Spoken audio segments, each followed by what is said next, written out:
Pemirsa, setelah tunjangan rumah jabatan, kini tunjangan uang pensiun seumur hidup bagi anggota DPR RI menuai kontroversi.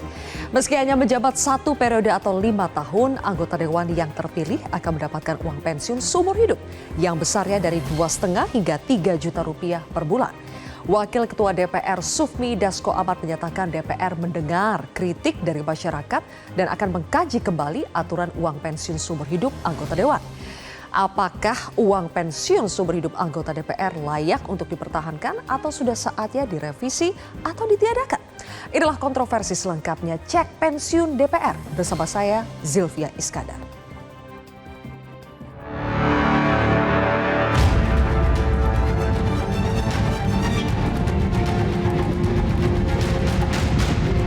Kebijakan soal pensiun yang sudah sejak tahun 1980 dengan latar belakang tahun 1980 itu mungkin bisa dibenarkan gitu ya, tapi sekarang sudah tahun 2024 gitu ya, itu sudah terlalu lama. Jangan-jangan kebijakan itu harusnya sudah kadaluarsa gitu ya, dan ya kita sekarang mestinya mendorong DPR untuk segera merevisi itu di periode 2024-2029 ini.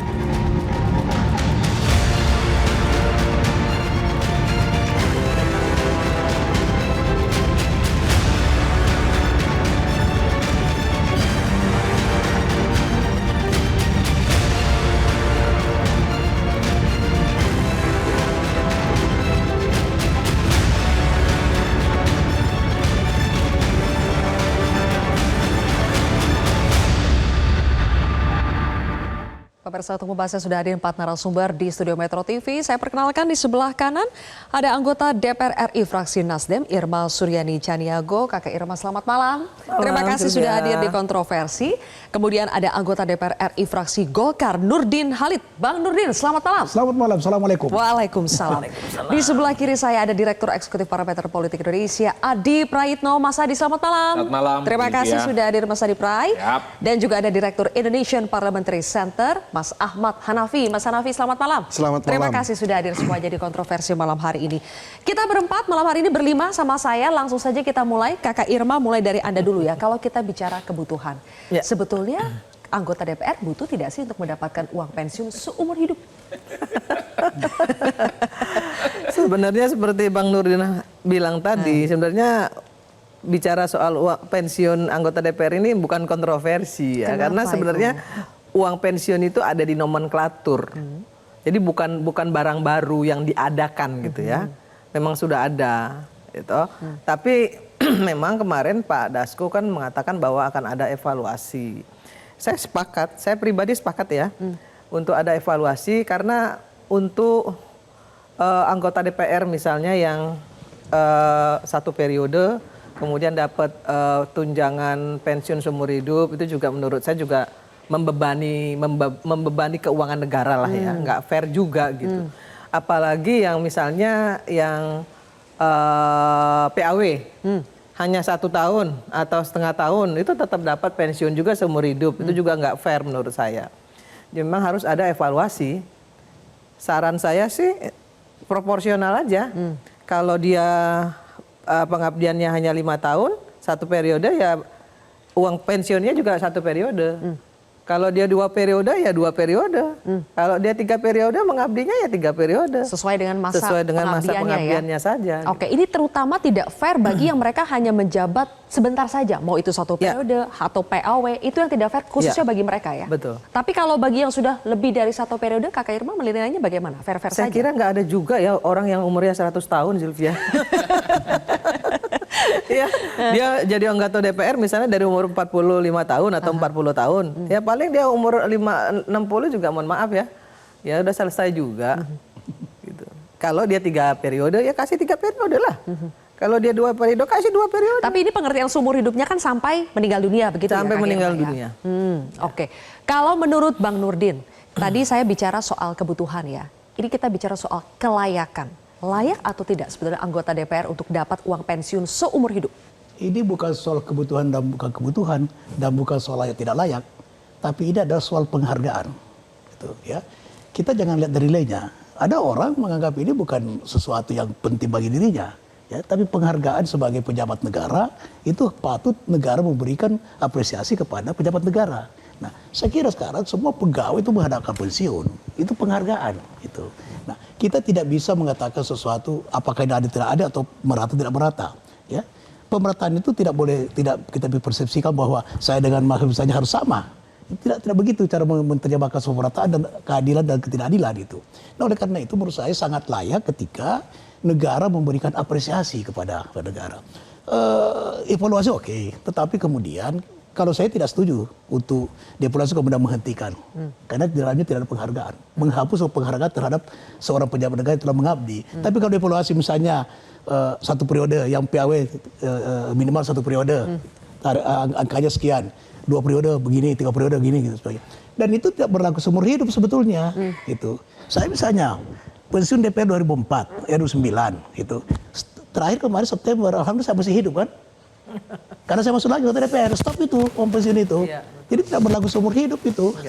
Tapi kan abang karena kepilih lagi kan. Ya, berarti tidak seumur hidup. Ya kan? Kalau nggak nyalon DPR kan berarti seumur hidup kan dapat uang pensiunnya tidak kan? boleh terjemahkan kayak gitu. Kita harus terjemahkan bahwa penghargaan negara terhadap seseorang yang telah mengabdi untuk bangsa ini. Dan jangan lupa, Sylvia, seorang menjadi anggota DPR itu tidak mudah. Tanya Mbak Irma ini. Apalagi pemilu kemarin, paling brutal sepanjang sejarah bangsa ini. Tidak mudah itu.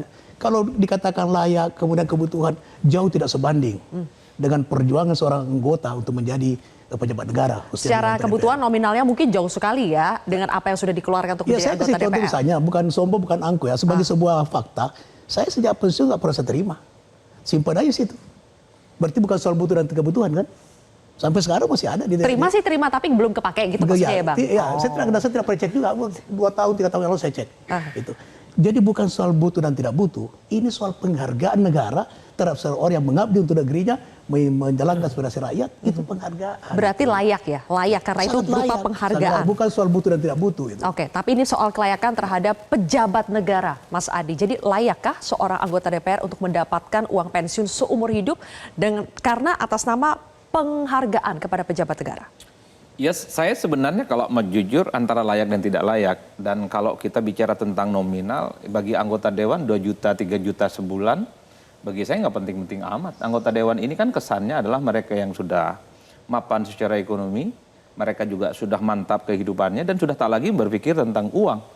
Jadi ketimbang misalnya ini semacam pemberian penghargaan cuma-cuma sebenarnya, ketimbang tidak dipakai seperti yang Bang Nurdin sampaikan tadi, mending dialokasikan untuk yang lain. Nah, saya lebih kepada kalaupun tuh ada penghargaan yang diberikan oleh negara, ya semacam pesangon ya, semacam ucapan terima kasih sebagai pejabat negara yang telah berbuat banyak ya, bikin regulasi tentang bagaimana misalnya memberikan kontrol terhadap pemerintah, itu penting dalam konteks itu.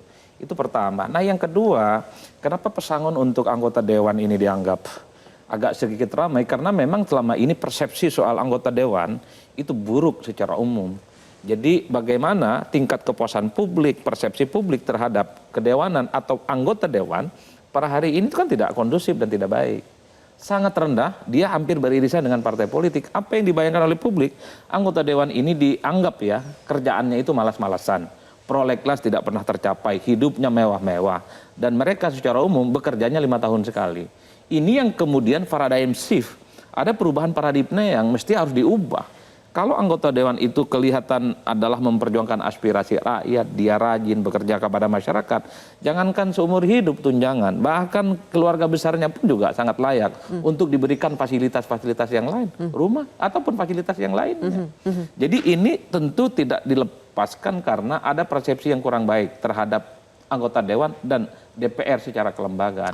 Kalau citranya diperbaiki, saya kira masyarakat tidak akan memperdebatkan. Itu soal lain lagi. Berarti kita publik harusnya memotivasi para anggota DPR, kau dapat pensiun, kinerja perbaiki. Jangan kemudian kita menjustifikasi bahwa kerjanya kurang bagus, yang istilahnya sangat buruk, yang belum tentu juga sangat buruk kan.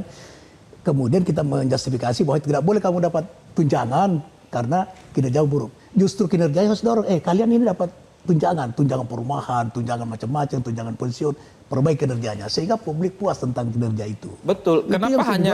Kenapa hanya di DPR yang disorot sebenarnya Sylvia? Sementara banyak institusi-institusi lain yang sebenarnya juga menggunakan uang negara yang cukup banyak. seperti pejabat-pejabat BUMN juga banyak, tapi tidak disorot karena kerjaan mereka tidak pernah diekspos. Beda dengan DPR, day to day kerjaannya dipantau, siapa yang rajin rapat, siapa yang ke paripurna, siapa yang rapat komisi, siapa yang rapat ke panja. Kalau DPR sepi sekali aja, itu akan diingat seumur hidup. Ini nih yang mau minta pensiun seumur hidup. Ini yang saya kira kalau DPR secara kelembagaan diperbaiki, anggota dewan itu selalu menunjukkan wajah yang sangat bersahaja, dekat dengan rakyatnya. Saya kira soal tunjangan seumur hidup, bagi saya itu dianggap sangat layak. Ini soal persepsi bagaimana publik menganggap anggota dewan selama ini tidak sesuai dengan ekspektasi.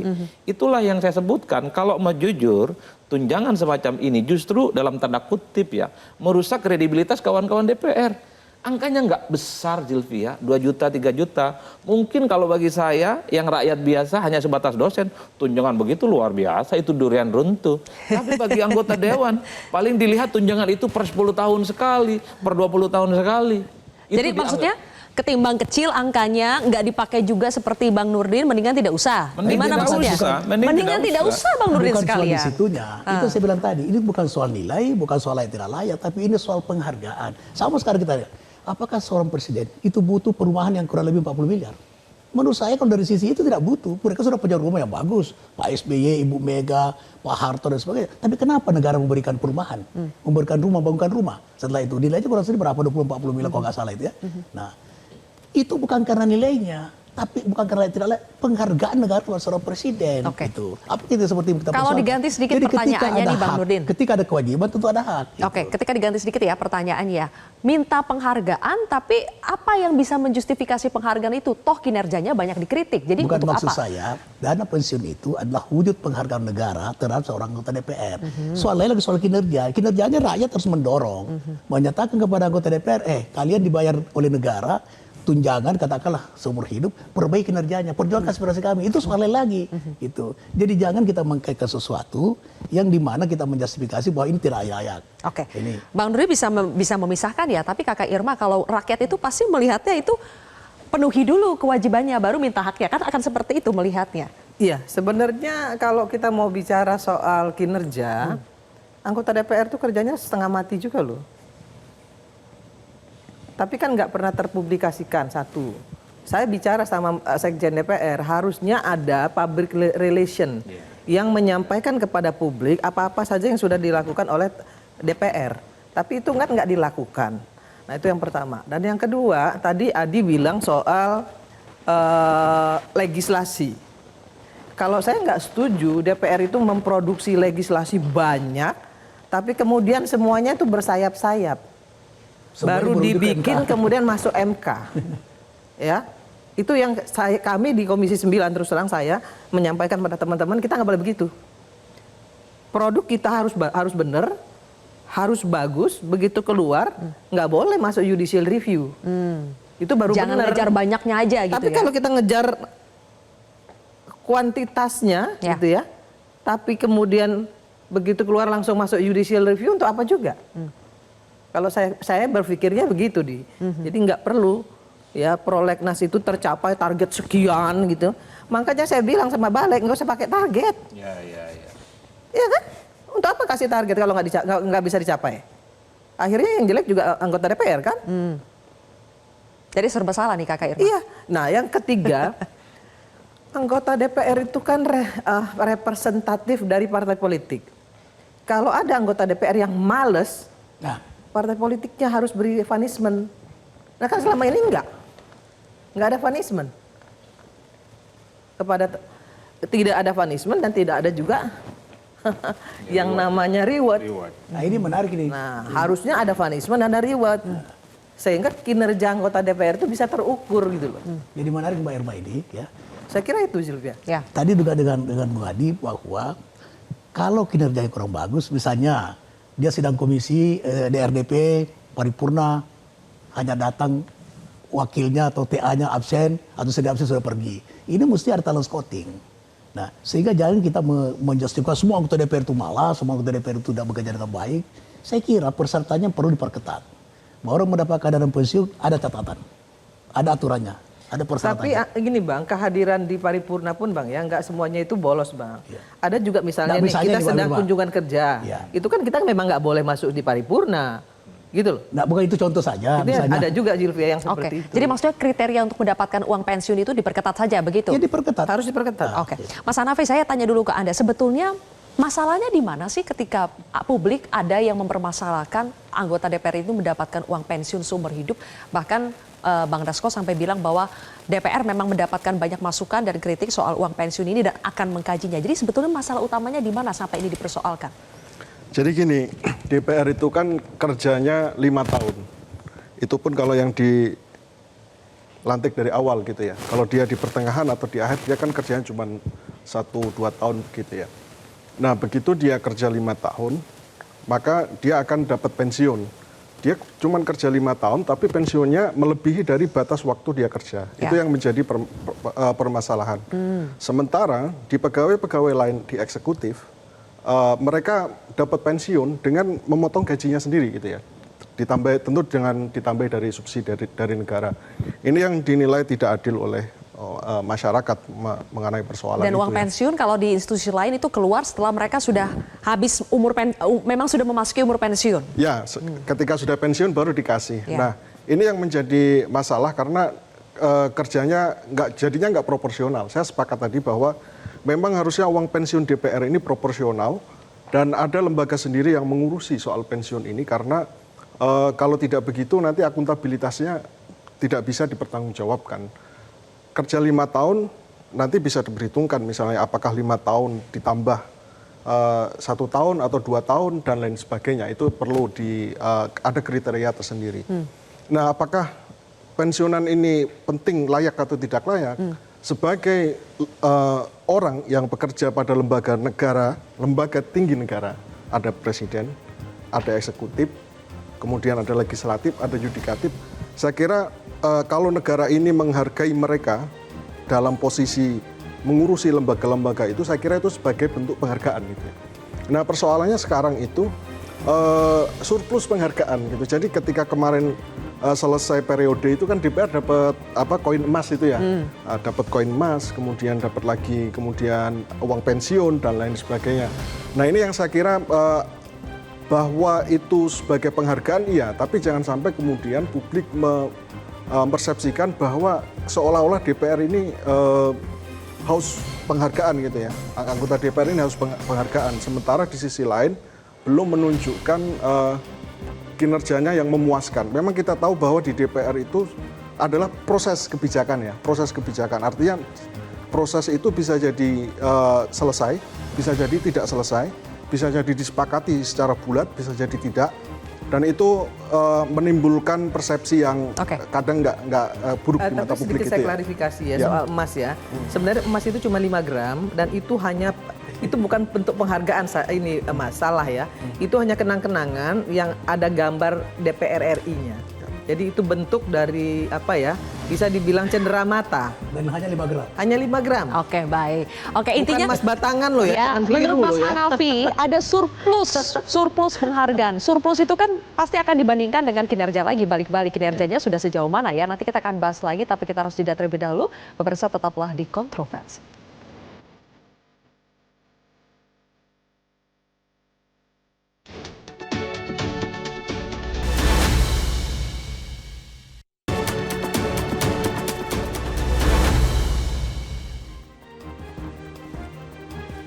Kembali lagi di Kontroversi, kita masih membahas topik soal cek pensiun DPR. Sebetulnya apa sih yang menjadi dasar hukum dari kenapa anggota DPR bisa memperoleh uang pensiun seumur hidup? Kita bedah sedikit dari segi aturannya, pemirsa. Ada Undang-Undang Nomor 12 Tahun 1980. Ini intinya mengatur tentang bagaimana memberikan uang pensiun kepada anggota dewan salah satunya. Kita akan lihat di sini. Sebetulnya kalau dilihat dari sini ya, pimpinan dan anggota lembaga tinggi negara yang berhenti dengan hormat itu berhak untuk memperoleh uang pensiun seumur hidup sampai ia meninggal kecuali yang bersangkutan itu diangkat kembali sebagai anggota DPR. Ini kasusnya Bang Nurdin ini udah sempat berhenti lama panjangnya 15 tahun ya Bang Nurdin ya. Kemudian masuk lagi, nyalek lagi, terpilih, akhirnya uang pensiunnya berhenti. Kemudian kita akan lihat besaran dana pensiunnya itu sebetulnya berapa sih? Dari tadi kita sudah bahas sebenarnya nggak gede-gede amat sih kalau buat anggota DPR ya. Kalau buat kita mah lumayan. Ini misalnya anggota yang merangkap ketua Uang pensiunnya itu dihitung 60% dari gaji pokok. 60% untuk anggota yang merangkap ketua itu sekitar 3 juta rupiah per bulan. Kemudian anggota yang merangkap wakil ketua 2,7 juta per bulan. Sementara untuk anggota saja yang tidak merangkap jabatan 2,5 juta per bulan. Kalau per bulan mungkin terlihat relatif kecil, tapi kalau kita kalikan, coba kita kalikan dengan jumlah anggota DPR saat ini yang jumlahnya 580, kemudian dikali kita tariklah rata-rata 2,5 juta. Dikali 12 bulan itu berarti negara harus mengeluarkan sekitar 17,4 miliar rupiah per tahun saja untuk anggota dewan. Nah, kenapa Kakak Irma sudah begini? Ini keliru ngitungnya. Gimana Karena Kakak Irma? 570 anggota itu kan nggak semuanya Tidak terpilih kembali. Ya kan? Ada yang tidak terpilih, ada yang terpilih. Kalau yang terpilih kembalinya 75%, berarti kan cuma 25% yang pensiun. Ya.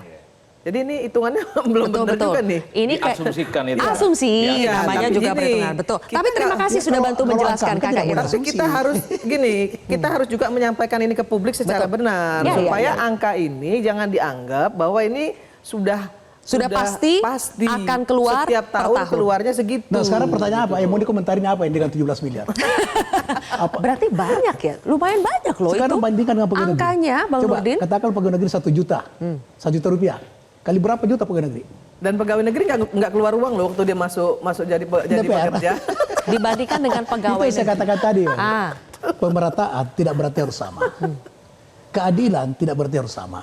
Itu tidak bisa dibandingkan seperti itu karena stratanya berbeda. Itu tidak bisa dibandingkan anggota DPR, pejabat negara dengan pegawai negeri biasa. Nggak seperti apple itu to saja. apple. Tidak apple to apple. Gitu. Pemerataan tidak harus merata. Ya. Keadilan tidak harus merata. Itu pengertian keadilan. Iya, sebenarnya Enggak, kalau angka ini tadi kan sebenarnya semacam simulasi. Dengan asumsi 580 anggota dewan tak terpilih kembali, dia pensiun angkanya segini setahun. Ya. Kalau disimulasikan yang lolos 50% tinggal bagi 2 aja. Ya. 17,5 separohnya. Tidak berarti bagi negara Itu seperti kan itu memang tidak berarti. Kan begini sebenarnya, ada sesuatu yang paradoks. Di awal saya sudah mengatakan sebenarnya kalau soal pensiun kayak gini, kenapa misalnya PNS dari tempat yang lain itu tidak diributkan? Karena mereka itu tidak pernah mengkomparasi dengan kinerja. DPR ini kan wajah depan dari politik kita. Day to day dia bicara tentang kepentingan publik, tentang ekonomi, tentang pengawasan, tentang kemacetan, dan seterusnya, dan seterusnya. Per hari ini belum ada perubahan paradigma di benak masyarakat kita itu. Yang dibayangkan oleh masyarakat kita per hari ini, anggota dewan itu adalah mereka yang fasilitasnya cukup bergelimang. Dana resesnya besar, Kundapil juga besar, keluar negerinya juga besar, dan seterusnya, dan seterusnya. Ini kerjanya tidak terlampau mantap. dana reserve itu swasta tidak masuk kantong. Memang. Dana reserve itu dipakai Kan kembali ke untuk masyarakat. kembali ke masyarakat. Betul. Kalau resesnya benar. Nah, ini Kalau dia. Itu soal lain lagi, itu soal Jadi, lain. belum lagi soal sosialisasi 4 pilar kebangsaan. Kalau shotpushnya benar. Enggak, Kan sosialisasi banyak yang 4 terkesan pilar- formalitas sorry. laporan-laporannya. Sosialisasi 4 pilar kebangsaan itu pun yang menikmati masyarakat, bukan anggota dewan. Anggota dewan hanya mendapatkan value edit ketemu dengan masyarakat, tapi duitnya nggak sama sekali nggak kita pegang. Karena ini kan soal akuntabilitas, betul. Tapi kan publik taunya nih angka-angka yang Nggak keluar. boleh, harus diinformasikan ke publik secara benar. Nah, makanya dan ini saya juga- ada di sini, saya harus menginformasikan ke publik secara benar bahwa apa-apa yang sekarang ini disampaikan ke publik bahwa uang reses, uang kundapil itu seolah-olah semua masuk kantong. Kalau anggota DPR-nya brengsek, ya memang masuk kantong. Nah. Tapi kan nggak semua anggota DPR itu brengsek. Itu pertanyaan saya Kakak Irma, Nah, kira-kira tapi nggak bisa digeneralisir. yang lurus seperti Gitu. Kakak Irma ini berapa persen? Ya tapi nggak bisa Yang digeneralisir. kundapilnya Adinda. benar, 4 pilar kebangsaannya sosialisasinya benar, resesnya juga benar. Kalau tidak salah misalnya reses minimal 18 kali pertemuan di sejumlah titik Kita misalnya. itu, kami Atau itu- jangan-jangan 2 kali pertemuan diamplifikasi jadi 18 kali pertemuan. Kami di Nasdem itu kalau reses itu harus ada foto. Ya, harus ada foto yang dipublikasikan ke media loh. Dan itu harus setiap tahun kami harus buat buku. Itu di Nasdem, saya nggak tahu yang di tempat lain ya, tapi itu selalu kami buat. Jadi harus kami sosialisasi, itu harus ada medianya dan medianya harus dipublikasikan. Nah, nanti itu dibuat buku per tahun. Tapi itu tidak menjadi standar anggota DPR. Oh, enggak. Ini Dan itu yang tergantung sebenarnya partainya memang Ya, berarti. tergantung partainya. fungsi kesekjenan di situ. Cara menjelaskan ke publik itu menjadi penting bahwa fasilitas yang dinikmati hari ini itu tidak bisa dipersonifikasi sebagai sebuah insentif personal, Betul. tapi sebuah aktivitas. Per hari ini memang public speaker yang kemudian terjadi di anggota dewan itu nggak sampai. Ya. Jadi anggota dewan yang datang jam 8 pulang malam kan tidak terekspos. Betul. Yang terekspos itu kalau paripurna sepi, rapat komisi sepi. Meski dalam prakteknya juga begitu, terutama kalau mitranya itu adalah tidak terlampau komisi basah. Ya. Jadi agak sepi rapatnya. Ini yang saya kira memang menjadi tantangan penting ya. Bahwa ini bukan soal bagaimana penghargaan, tapi bagaimana kinerja kawan-kawan DPR itu minimal harus disampaikan secara terbuka. Kalau itu clear, saya kira tidak akan ada perdebatan saya setuju itu, apapun. Mas Adi. Jadi sekarang yang perlu dilakukan adalah bagaimana mendisiplinkan. Dan itu termasuk ke partai. Ya. Partai ketika ada anggotanya yang malas, ya, hanya isi daftar hadir kemudian tidak pernah muncul dan sebagainya, itu partai harus memberikan punishment itu. Dan kemudian di samping itu di DPR sendiri juga harus ada kedisiplinan. Dan saya kira jadi bukan kita menjustifikasi kelemahan dari substansi, tapi kita harus mengatasi kelemahan terjadi. Contoh tadi yang disampaikan itu soal reses ya. Pertanggungjawabannya harus dibenahi. Bagaimana pertanggungjawaban itu akuntabel gitu. Sehingga 18 kali pertemuan tidak dibuat Dan menjadi jangan kali. sampai kegiatan tahun lalu didaur ulang sebagai kegiatan reses hari ini. Ya, itulah pertanggungjawaban yang Kan itu sebenarnya. repotnya, Kakak. Oke. Mas Hanafi ini melihat juga apakah persoalan perdokumentasian laporan pertanggungjawaban yang tidak rapi sehingga sebetulnya ada kinerja-kinerja baik dari DPR yang tidak terpublikasikan dengan baik. Apakah sebatas itu persoalannya atau Anda melihat memang pada dasarnya kinerjanya itu belum memenuhi standar yang diinginkan publik. Tapi standar publik kan juga beda-beda ya. Ya, saya mengakui bahwa kerja politik itu kerja yang berat. Membangun representasi dari bawah ke atas. Dan tidak semua orang bisa punya intensi di situ itu ya. Tapi persoalannya semuanya harus bisa diukur dan bisa dipertanggungjawabkan akuntabilitasnya. Misalnya DPR punya mekanisme reses, DPR punya mekanisme kunjungan ke dapil, kunjungan ke luar negeri. Kemudian juga punya mekanisme hal lain yang itu menyerap aspirasi masyarakat gitu ya. Nah ini kan kita kesulitan menemukan standar pertanggungjawaban kinerja DPR dari aspirasi menjadi kebijakan. Makanya kemudian DPR yang sekarang itu kan membentuk alat kelengkapan yang namanya Badan Penyerapan Aspirasi ya kalau tidak salah. Nah itu kan salah satu pintu keluar ketika aspirasi dari masyarakat ini selalu mentok di DPR ya. Makanya dibentuk Badan Aspirasi ini. Tapi kemudian juga perlu dilihat lagi bagaimana nanti mekanisme akuntabilitas dari badan ini gitu ya. Nah, artinya kami melihat bahwa kinerja ini, oke, banyak anggota DPR yang berkinerja bagus dan saya juga menyaksikan anggota DPR ketika di dapil itu cukup aktif menyampaikan, menyerap aspirasi bahkan menurunkan program-program pemerintah ke orang yang tepat gitu ya. Tapi di sisi lain banyak juga anggota DPR yang tadi dibilang nakal gitu ya dan lain sebagainya. Nah kalau tidak ada standar akuntability yang dibangun dalam mekanisme kerja DPR ini yang jadi problem. Bahkan kami mencari laporan reses itu susah sekali gitu ya. Ya untung Nasdem salah satu partai yang bikin laporan itu ya. Tapi kalau partai yang tidak, bagaimana kita tahu bahwa si anggota A itu melakukan reses? Nah kan itu yang menjadi ada praktek-praktek baik sebetulnya yang bisa dijadikan rujukan oleh DPR ketika hendak mengembangkan atau menyeimbangkan antara penghargaan dengan mekanisme kinerja yang transparan, akuntabel dan bisa dipertanggungjawabkan. Menilai kinerja DPR itu bagaimana Silvia, jadinya? Satu lagi ya, jangan salah ya. Nasdem itu punya media center. Jadi siapa di komisi apa, dia 1 bulan itu dia bicara ke publik, menyerap aspirasi publik tuh kita semua ada. Kita dan itu terdokumentasi kalau di kita. Oke. Mungkin karena memang kita punya media juga ya. Kalau di Golkar gimana tuh Bang Nurdin? Ya, saya kan baru masuk ini. Jadi saya tidak terlalu memahami, tapi di Partai Golkar juga upaya-upaya praksi untuk mendisiplinkan anggota itu ada itu. Anggota juga melapor kepada praksi, karena praksi melapor kepada Dewan Pimpinan Pusat Partai. Ya, selama ini kan jadinya kita mengacu pada survei, lembaga-lembaga yang membuat survei kepuasan publik terhadap berbagai lembaga tinggi negara termasuk DPR. Karena susah Ya, sekali itu untuk mencari kebanyakan kalau saya penilaian membaca ya, Mbak objektif Sylvia, untuk menilai kinerja DPR itu lewat yang media diukur apa? kebanyakan dalam survei itu, kalau saya membaca, itu pada undang-undang. Kinerja tidak capai target. Dan tadi Mbak Irma sudah menjelaskan itu. Bahwa untuk apa DPR legislasi itu mengejar target tapi kemudian berujung kepada MK. Itu. Nah, oleh karena itu kinerja ini juga memang harus tetap diperbaiki. Artinya terukur. Bahwa dalam setahun itu kita jangan mengejar target yang begitu tinggi, betul-betul tidak tercapai. Kita ukur saja bahwa kemampuan anggota DPR itu dalam membentuk undang-undang bersama pemerintah hanya sampai sekian.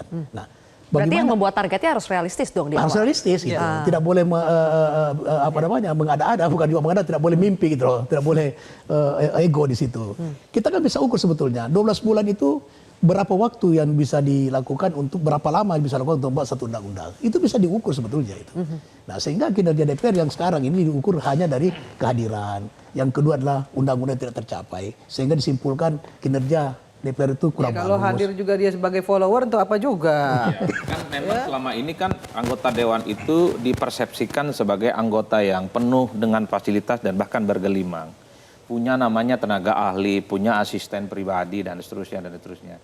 Itu kan fasilitas-fasilitas untuk menunjang kinerja anggota dewan. Kalau asisten pribadi nggak ada, adanya tenaga ahli. Nah, tenaga ahli sama ASPRI, bukannya itu masuk dalam include di Aspri nggak dalamnya? ada, tenaga ahli. Tapi include di dalamnya kan ada 7 orang apa 5 orang, saya lupa persis. Admin 2, admin ya, admin Oh, jadi masuk dalam asmin dulu kalau tidak salah ada nomenklatur Kalau ASPRI nggak namanya. ada, admin ada, TA ada. Nah, itu yang saya kira karena memang begitu banyak support system yang melekat pada anggota dewan, tiba-tiba kemudian di masa akhir ada dana pensiun, ini yang diributkan oleh publik sejak jadi anggota dewan sampai akhir. Anggota dewan ini sudah mantap betul. Karena kalau dikalkulasi uang pensiun cuma 2 juta, 3 juta per bulan, menurut saya ini sangat merusak kredibilitas anggota dewan yang menurut saya sudah mapan sejak lama, terlampau kecil. Adi. Oleh karena gimana Kakak? Wani pironya dihapus dulu. Baru kemudian masyarakat boleh menuntut anggota dewan dengan semua tuntutannya. Ini juga harus fair. Oh iya, kalau itu ya. Jadi wani pironya itu harus dihapusin juga. Supaya apa? Supaya nggak seperti Adi bilang tadi, seolah-olah bergelimang begitu. Padahal banyak juga anggota dewan yang keluar uang ketika mau jadi anggota dewan itu nggak balik modal, bos. Ya, saya khawatir ya. Mau dapat uang pensiun Hanya seumur hidup. kebanggaan. Itu yang banyak, yang banyak terjadi. Saya khawatir. Sebelum kita dengar kekhawatiran Mas Adi berikutnya, kita jeda dulu ya. Kontroversi kembali sesaat lagi.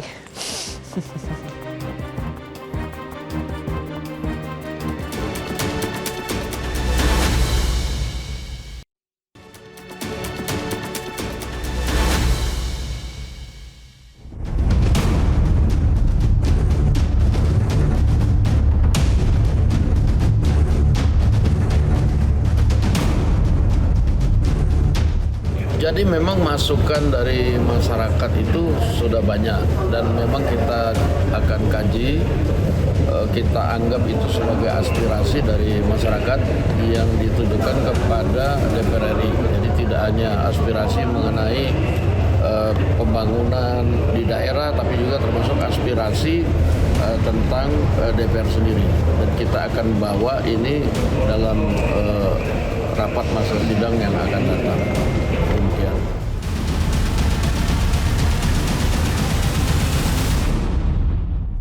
Oke, kembali lagi di kontroversi. Pemirsa, tadi sebelum jeda Mas Adi ingin menyampaikan lagi kekhawatiran yang lain terkait dengan uang pensiun anggota DPR. Apa, Mas Adi?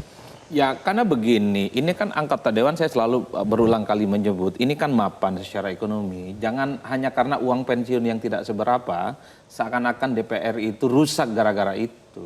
Oleh karena itu, bentuk rewardnya memang harus dipertegas, misalnya berbasiskan kinerja. Atau berbasiskan bagaimana dia misalnya melahirkan satu regulasi yang berpihak kepada rakyat. Kan itu yang paling penting. Tapi kalau saya mendengar statement dari Kakak Irma, kemudian Bang Nurdin, ini tidak seperti yang kita bayangkan, bahwa anggota dewan itu bergelimang, fasilitasnya banyak. Ternyata juga banyak sekali tanggungan-tanggungan yang harus dihadapi oleh anggota dewan. Terutama ketika harus menghadapi para konstituen. Sampaikan juga Bang itu kepada publik supaya tahu bahwa apa yang didapatkan, insentif yang dianggap mewah itu sebenarnya tidak ada apa-apanya untuk kebutuhan operasional. Termasuk misalnya kita dengar info bahwa setiap anggota dewan itu ada namanya infak, iuran faksa. Itu kan ada infak, iuran fakta misalnya untuk fraksi, iya kan, untuk operasional, untuk partai, ada yang partai di level pusat, provinsi, kabupaten dan kota. Itu yang sepertinya membuat kawan-kawan di DPR. Nah, itu kan tidak dijelaskan kepada publik. Kenapa kita sebut infak? Karena juga kawan-kawan dewan yang sering ngomong begini, seakan-akan anggota dewan itu dalam tanda kutip diminta untuk mendanai operasional partai. Nah. Kenapa dipaksa? Itu memang tidak wajib. Tapi secara tanggung jawab moral, anggota dewan dari partai, dia wajib hukumnya untuk menggerakkan mesin politiknya dengan menyisihkan sebagian pendapatannya itu. Dan kalau yang infaknya itu level pusat mungkin selesai. Tapi infaknya berjenjang, provinsi, kabupaten, dan kota. Belum lagi kalau ketemu masyarakat secara langsung. Kalau masyarakat menganggap anggota dewan ini kan seperti Proposalnya segini setiap bulan. betul, dan pasti yang dihadapi itu bukan soal bagaimana membangun intelektualitas, atap gentengnya bocor, istrinya baru melahirkan, anaknya baru putus sekolah. Yang hal-hal yang semacam ini tentu tidak terdistribusi dengan baik. Itulah yang kemudian menurut saya ketika ada usulan soal dana pensiun menjadi ramai. Anggota dewan ini enak betul, ada staf ahli, ada admin, fasilitas dan kunker kemana-mana ada fasilitas. Ini di akhir kekuasaan politiknya, kalau tak lagi menjabat ada uang pensiun. Enak betul ini hidup. Kan kira-kira begitu Bang. Proteslah di mana-mana. Minta dievaluasi ini peraturan. Supaya tidak terlampau memanjakan orang yang disebut sebagai member of parliament itu. Bang Nurdin mau mengomentari soal infak-infak tadi. Bahwa untuk mengatasi semua persoalan itu, sistem harus berubah. Sistem sekarang, menurut saya sangat tidak sesuai dengan jati diri bangsa Indonesia. Apa jati kita? Kegotong royongan.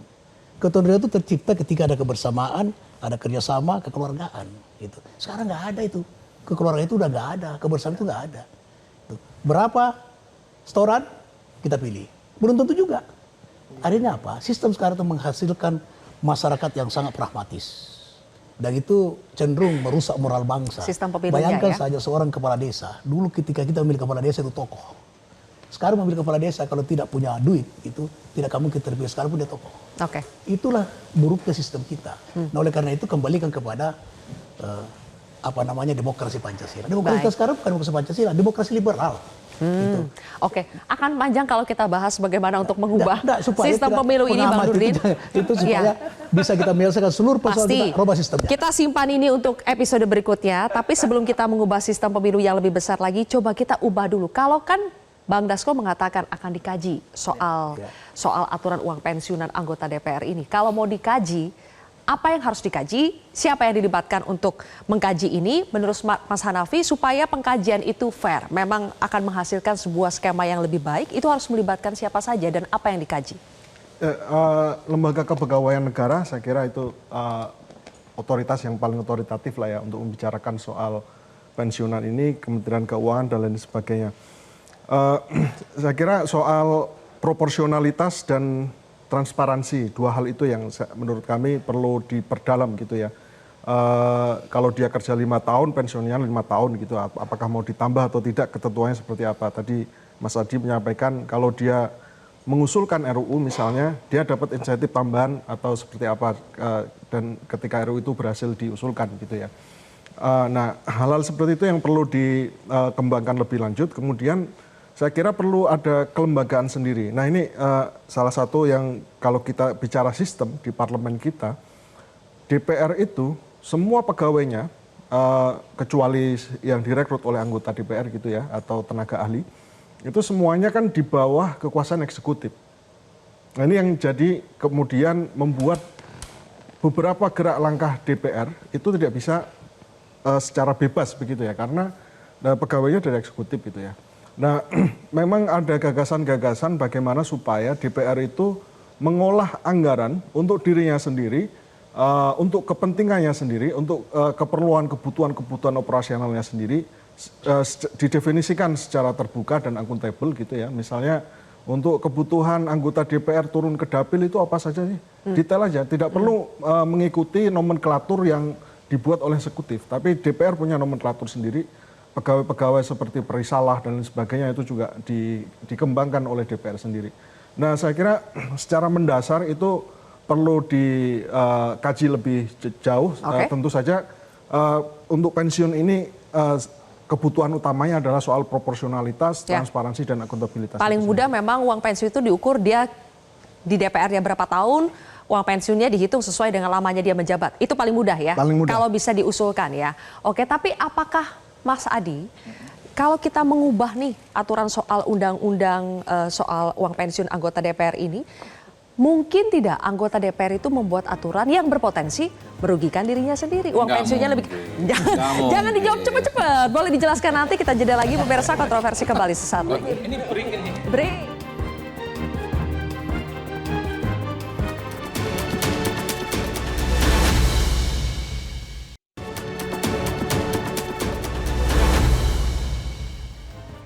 Segmen terakhir pemirsa, jadi Mas Adi, mungkinkah DPR mengubah aturan undang-undang yang bisa berpotensi merugikan dirinya sendiri seperti uang pensiun? Saya kira tidak mungkin ya, secara alamiah kawan-kawan DPR ini paham betul bagaimana mengatur satu regulasi yang sebenarnya tidak bisa merugikan. Paling mungkin kalaupun toh ada perubahan, itu sedikit revisi.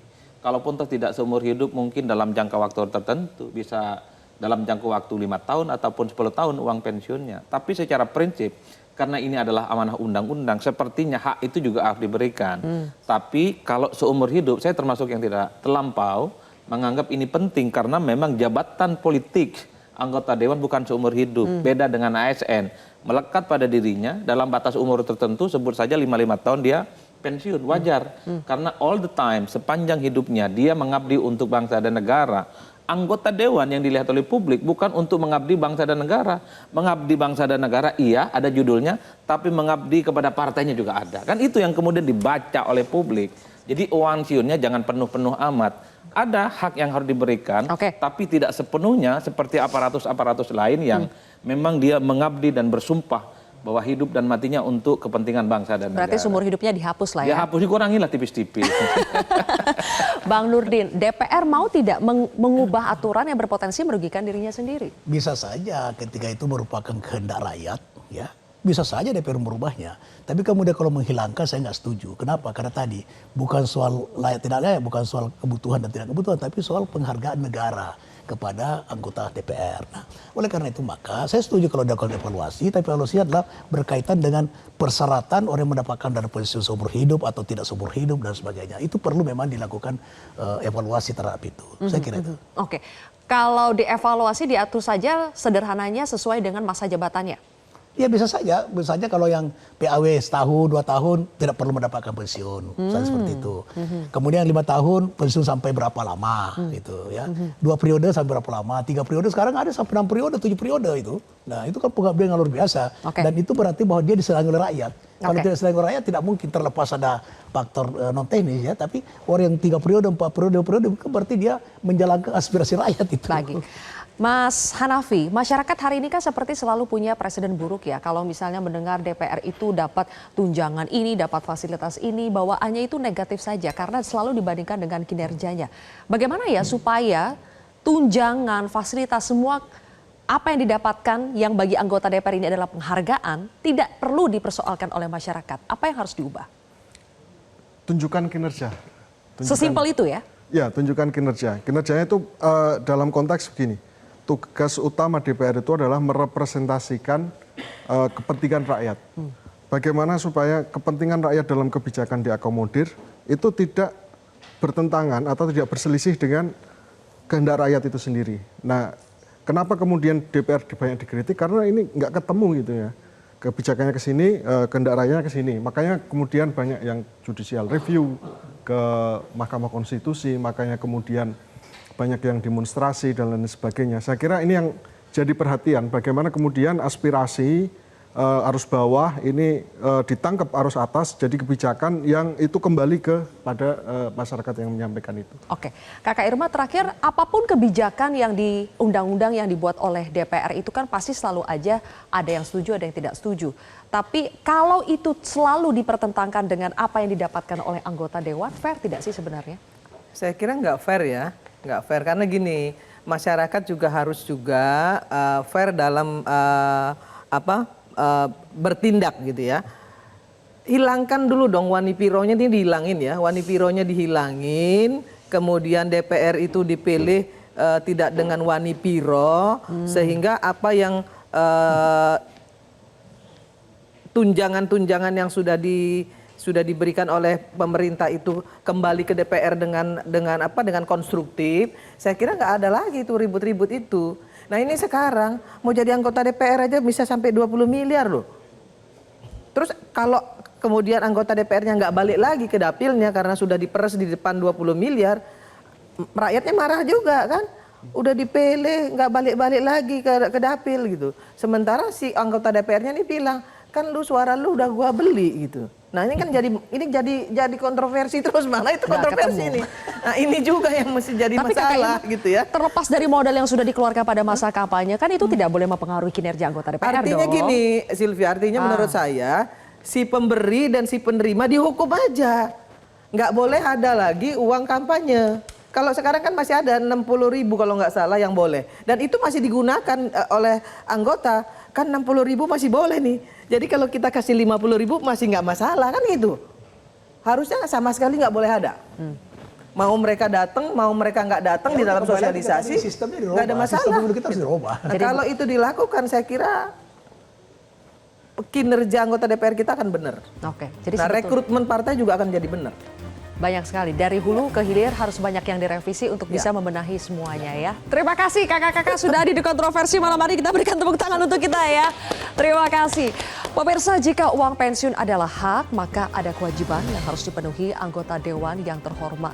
Semoga kualitas kerja wakil rakyat kita semakin baik agar pensiunnya pun semakin damai sejahtera. Saya Zulfia Iskandar pamit undur diri. Sampai jumpa.